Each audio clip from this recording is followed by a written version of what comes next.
காலையில கோர்ட் கேம்பஸ்குள்ள அக்யூஸ்ட கூட்டு வரப்ப கூலிப்பட கும்பலா வந்து வெட்டியிருக்கானுங்க. அதுல ஒருத்தன் செத்து போயிருக்கான். வெளியில பொதுமக்களுக்கு ஒரு பிரச்சனைனா கோர்ட்டுக்கு வராங்க. கோர்ட்டுக்குள்ளே பிரச்சனைனா பொதுமக்கள் எங்கயா போவாங்க?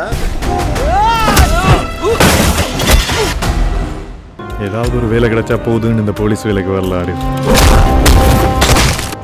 யாரா இவன்? திருச்சி கேங்ஸ்டர்.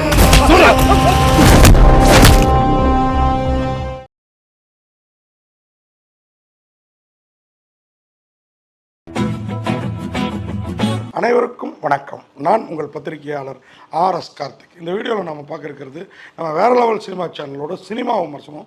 இப்போ நம்ம பார்க்க இருக்கிறது இந்த வாரம் திரைக்கு வந்திருக்கிற தமிழில் மட்டும் இல்லைங்க, மலையாளத்தில். இது மலையாள படம் தான், தமிழ் படுத்தியிருக்கிறாங்க. ஆனால் ரசிகர்களை படுத்தலைங்க. அருமையான ஒரு படம். அந்த படம் தான் மீசை. தமிழில் மீசை, மலையாளத்தில் மீசா. உண்மையாக ஒரு அருமையான படம். ஒருத்தரும் அவ்வளோ சிறப்பாக நடிச்சிருக்கிறாங்க. இதில் நம்ம ஊர் கதிர் தான் ஒரு நாயகர், இன்னொரு நாயகர் ஜோ பேபி.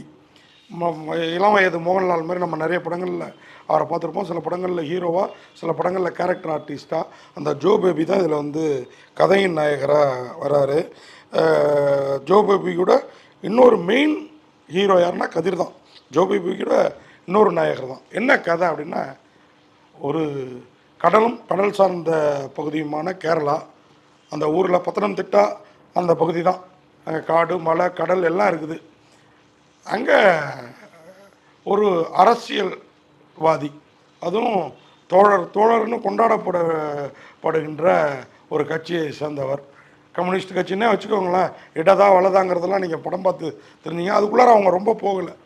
அங்கே ஒரு அரசியல்வாதி இருக்கிறாரு. அவருக்கு லெஃப்ட் ரைட்டாக இவங்க ரெண்டு பேர் இருக்காங்க, கதிரும் ஜோ பேபியும்.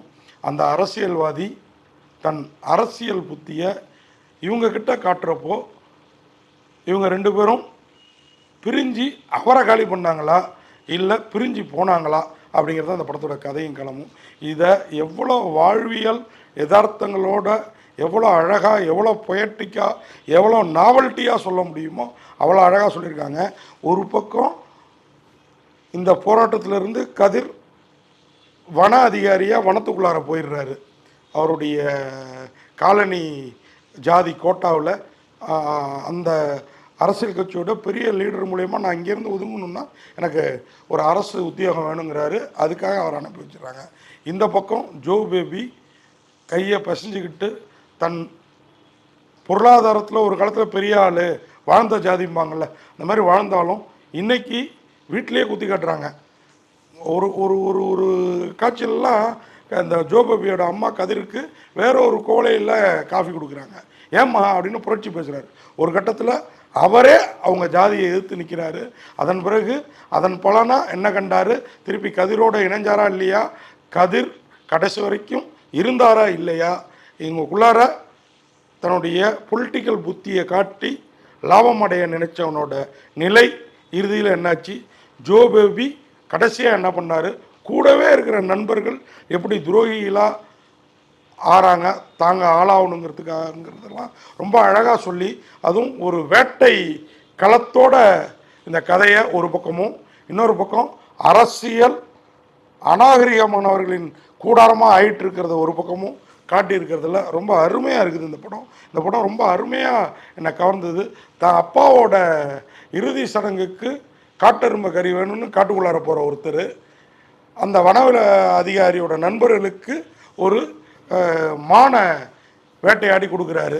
அந்த மான் கறியால் வருது வினை, என்ன ஆகுது ஏதாவது தெரிஞ்சே ரிஸ்க்கெலாம் எனக்கு ரஸ்க்கு சாப்பிட்ற மாதிரின்னு இந்த படத்தில் இருக்க மொத்த பேரும் விதியோடு விளையாடி வென்றார்களா இல்லையாங்கிறதுல வேறு விதத்தில் இரண்டு களத்தில் சொல்லியிருக்கிறதுல இந்த படம் என்னை ரொம்பவே கவர்ந்துருச்சு. மீசை மிக சாதாரண படம் இல்லை, மிக பிரமாதமான படம். மீசா மலையாளத்தில், தமிழில் மீசை. நாம் பார்த்தது தமிழ் வருஷம்தான். இதில் வந்து கதிர் கதையின் நாயகராக உயர்ந்து நிற்கிறாரு. இன்னொரு நாயகராக ஜோ பேபி, ஹக்கீம் ஷா, இன்னும் சைமன் தாமஸ், இப்படி நிறைய பேர் நடிச்சிருக்கிறாங்க. எம்சி ஜோசப் இந்த படத்தை வந்து எழுதி இயக்கி ஒரு வித்தியாசமான காட்டு விருந்தை படைச்சிருக்கிறாரு.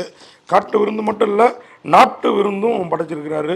காட்டு விருந்துக்கு ஆசைப்படுற நாட்டு மனிதர்களுக்கு என்ன ஆகுதுங்கிறதையும் சொல்லியிருக்கிறாரு. இப்படி சொல்லிக்கிட்டே போகலாம். இந்த படத்தை சமீர் கஃபர் அவர் தான் தயாரிச்சிருக்கிறாரு. இந்த படத்துக்கு மியூசிக், ஒளிப்பதிவெல்லாம் கண்ணில் ஊற்றிக்கலாங்க. நைட் எஃபெக்டில் காட்டுக்குள்ளார யானை, சிறுத்தை இதெல்லாம் காட்டுறது, அந்த மான், இந்த மாதிரி விஷயங்கள்லாம் காட்டுறது இருக்குது பாருங்கள். அந்த காடே நம்ம சபரிமலை போகிறப்போ பார்த்தோம்னா தெரியும், இந்த கேரளா காடுகள் எவ்வளோ அடர்ந்த காடுகளாக இருக்குன்ட்டு. அதை அப்படியே நம்ம கண்ணுக்கு நம்ம போயிட்டு வந்த ஃபீலை தருதுங்க. அந்த ஜீப்பு ட்ராவலு, ஒரு ஜீப்பை ஏன்னா வழிமுறைக்கும் பாருங்கள். இப்படி இந்த படத்தை புகழ்ந்து தள்ளிக்கிட்டே இருக்கலாம். குறை இல்லையா அப்படின்னு நீங்கள் கேட்பது புரியுது, இருக்குது. ஆனால் அதை கூட கலர்ஃபுல்லான ஒரு பாடல் காட்சி, அங்கே நடக்கிற ஒரு கல்யாண வீட்டில் நடக்கிற சின்ன அடிதடி, விருந்து வைபவம், இதெல்லாம் குறையாக காட்டிக்காமல் இந்த படத்தை கொண்டு போன விதத்தில் சிறப்பாக இருக்குது. மொத்தத்தில் இந்த மீசா விசா எடுத்துகிட்டு போய் வெளிநாட்டில் ஓடினா கூட இந்த படத்தை பார்க்கலாம். நம்ம ஊருக்கு தேடி வந்திருக்குது.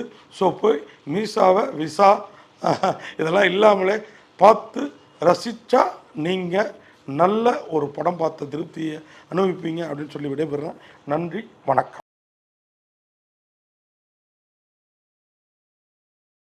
இந்த வீடியோ உங்களுக்கு பிடிச்சிருந்தா லைக் பண்ணுங்கள், கமெண்ட் பண்ணுங்கள், ஷேர் பண்ணுங்கள், சப்ஸ்கிரைப் பண்ணுங்கள்.